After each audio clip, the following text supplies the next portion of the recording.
Alright, so welcome to another video. My name is Nathan, and as you may know, I have probably posted way too many videos of my desk setup this past year.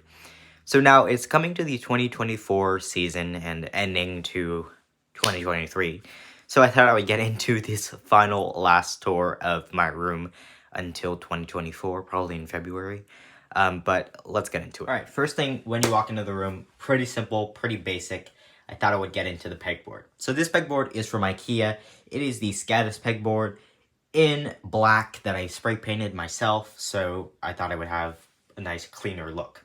So first off, I use this for multiple different reasons. I use it mainly for charging my batteries, having stationery, having pens and batteries and emergency supplies readily available for me. And it also is a place where I can hang everything and it just looks visually appealing. So let's get into the media center. And this is the media center. So basically at the start of it, we have a 46-inch Samsung 1080p TV from 2014. And I have a Google Chromecast and a Roku Ultra connected to it. So I'm able to run basically both operating systems. The audio, I have a few different speakers, but my main one is the Beats by Dre boombox from, I believe, 2012. Has a 30-pin connector. Probably not 2012, probably like older than that. But I have lighters and tech gear in here, stationery and stuff like that. But the TV is really nice, and I have this nice little console over here. Next up is the desk. The desk itself is a sit-stand desk, and I'm able to do this, but also do that.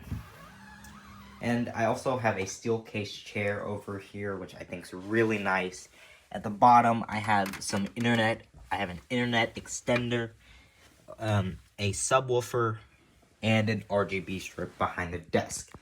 So, starting from here, I have remotes, coasters, and a candle. And the main computer is the M1 MacBook Air with 16 gigs of RAM, space gray, and connected to the Apple Thunderbolt display. Peripherals I'm using is the Apple Magic Mouse 2, Logitech G305, and the AnPro 2, which is a fully wireless keyboard, but also it's able to be wired. I also have an iPad Air, some stationery, the speaker controller, and the famous IKEA plate. I love using pink Post-its, by the way, and of course the speakers, some trinkets, USB hub and AirPod charger, some notes, and again, the display. The lights in this room are all fully RGB except this one lamp. It's not even smart home compatible, but it's an IKEA work lamp I picked up for about 13 bucks. The lamps, again, I said RGB compatible, so I'm able to choose from some bluish white to that white to blue, yellow, red, whatever color I want, and it also syncs up to music, which I think is really interesting. The lights you have on this window, and you can see my backyard, is the Govee RGB lights, and they work really well. So, this is for this half of the room, and I thought I would get into the other half, but it's actually pretty boring. So this is my room tour for 2023. That's a little bit smart. I'll see you in 2024.